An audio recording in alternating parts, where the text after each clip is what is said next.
Hello, today we're going to talk about the evaluate the usefulness question. Now, the evaluate the usefulness question is one of the three source questions in the advanced higher paper. It is worth 12 marks, so you've got around 24 minutes to do it.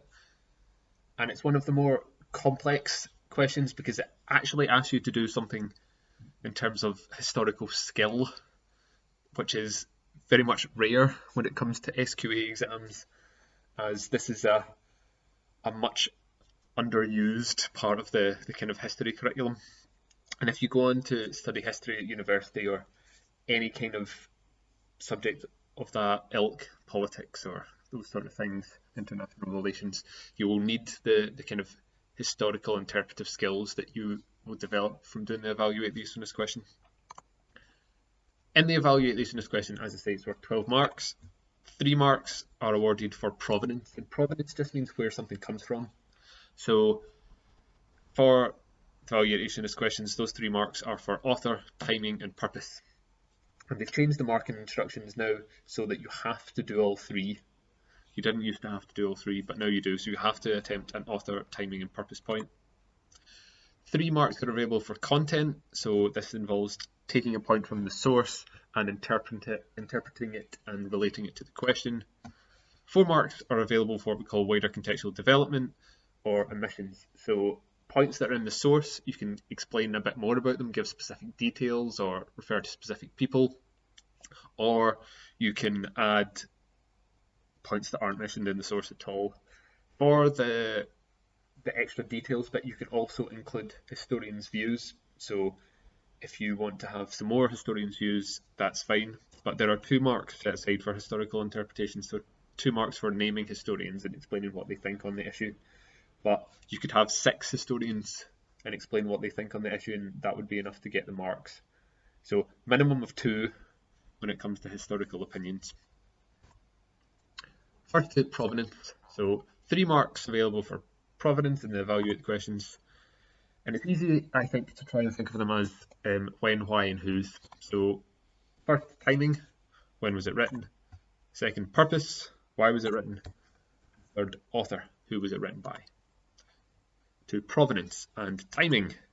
So you state whether it's a primary or secondary source and when it was written. And this would all be information that would be available above the source. It will tell you exactly when it was written, and from that you will be able to work out whether it was a primary or secondary source. You explain why it's useful or less useful.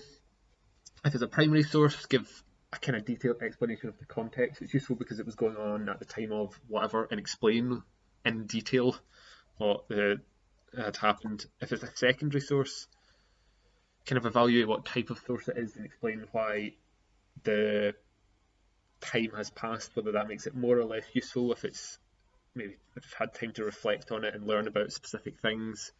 Be specific though, if you're saying don't just say specific things, they might have time to reflect on and find out about something that they didn't know about at the time. That is sort of things we should be talking about when it's timing. When it comes to author, this involves having a bit of bibliographical detail about the person. If they're a cabinet minister, a military commander, or a foreign official.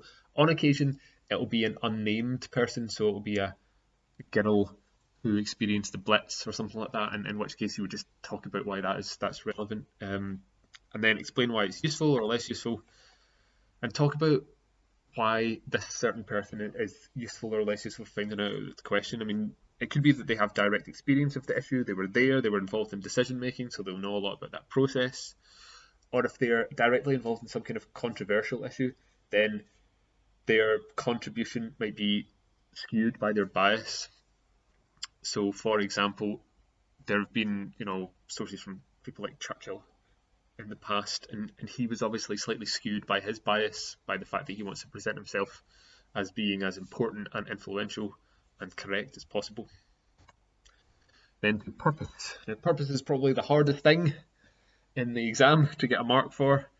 That's why lower down the school in National 5 and higher, most people don't bother to teach it, and it used to be that you didn't have to do 3 marks, so no one bothered to teach it either, but now they've made it basically mandatory to go for the purpose mark, so having a go at it is good, but it's a hard skill. But once you kind of understand the ideas behind it, it means that you've got a good grasp of doing history. You're actually using a historical skill, so it's an excellent thing to become good at.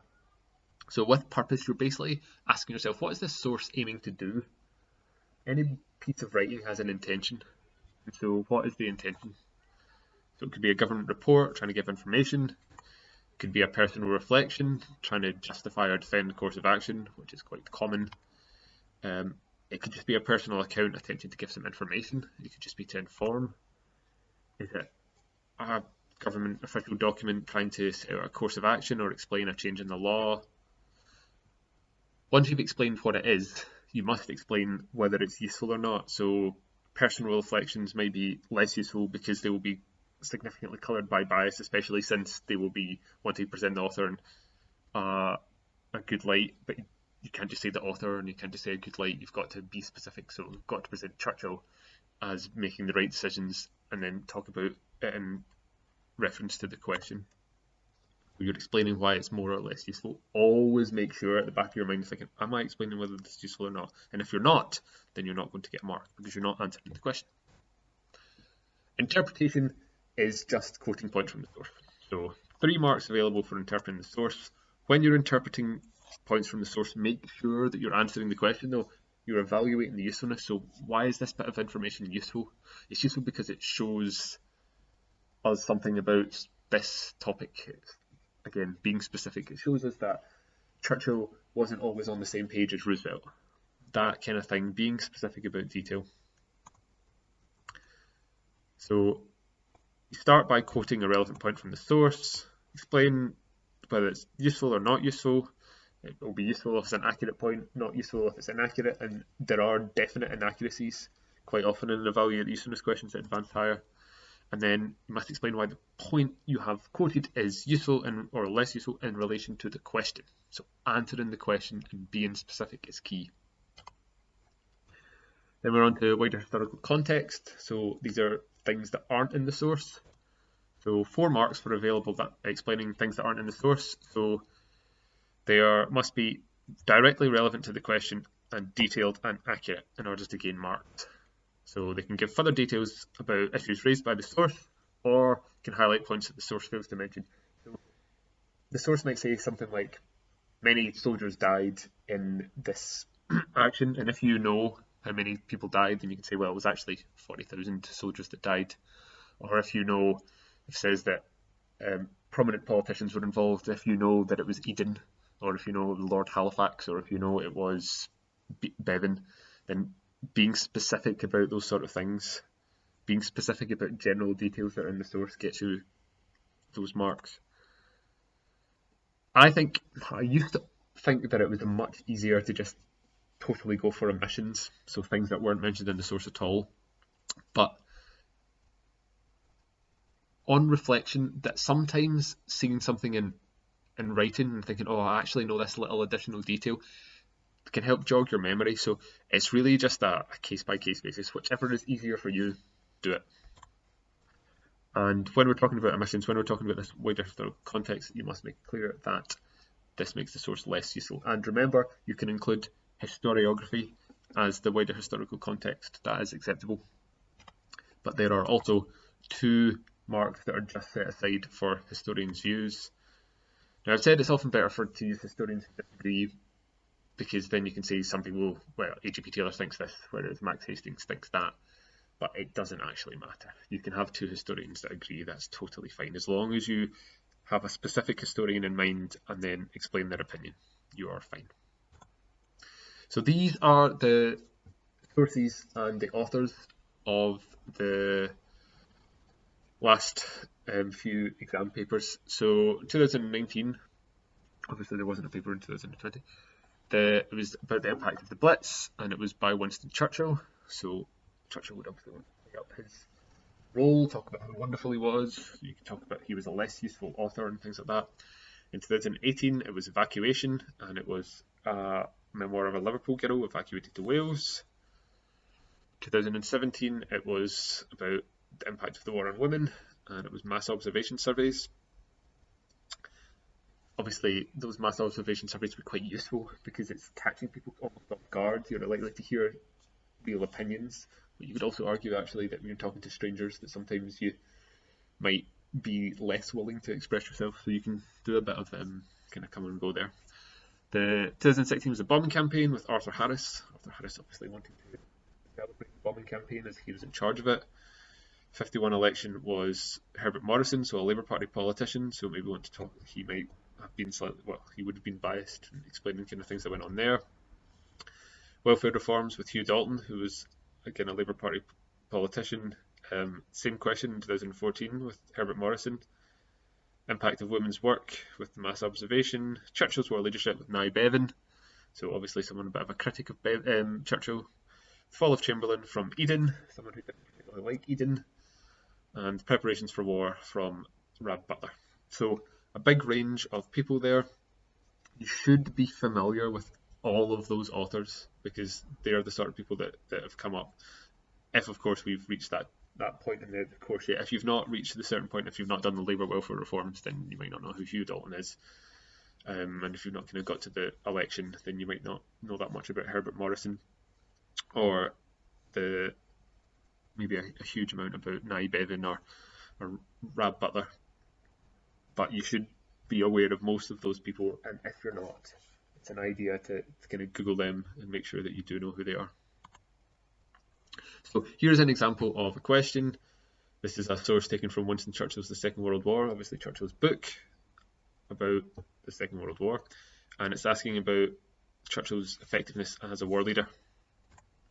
So for the author point, you talk about how Churchill was Prime Minister, and it's useful because it's a unique insight into the intricacies of the relationships between the major allies.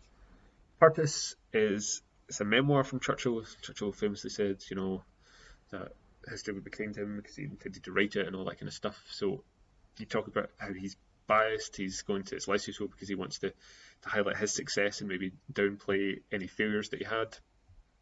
And written in 1959, so time to reflect on the war and also time to kind of understand prevailing trends in historical thought or kind of moves towards various things. And by this point, obviously, the relationship between America and Britain is very important, but it's very clear that America is the major power and Britain is the minor power. So this question is about Churchill's war leadership. The specific source is mainly talking about the relationship between Churchill and Roosevelt. So when we get to the points from the source, you get one that's about how the president had said that he would enforce unconditional surrender upon all our enemies, and way to interpret that decisions were not made collectively. Churchill was not told about important policy objectives, so he's obviously perhaps less effective as a war leader.